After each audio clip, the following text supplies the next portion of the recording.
Yo, what is up YouTube? Tracking Sets YT here, bringing you a brand new Spider-Man video. And today we're going to be downloading some saves or doing some save swaps. And this is a super easy process. You don't need any other tools or anything like that. You just need the save that you want to download. And as you can see, I don't have any saves right now. I have 0. So we're just going to go to the link in the description, and that's going to take you to here. And this is going to be the category on Nexus mods that has mostly game saves.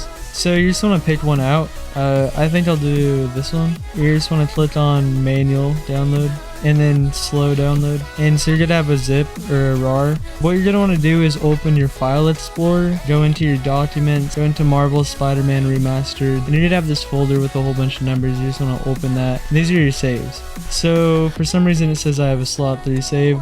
Not sure why. I don't have any saves. You're going to open this up, drag that out into your Spider-Man folder, and so now you're going to have that save right there. You can close this out, close out your Chrome. Alright, and as you can see, we have our 100% game save. Super easy, not much to it. If you guys need any help or anything like that, just leave a comment. If this helped you, leave a like. Thanks for watching, and peace out.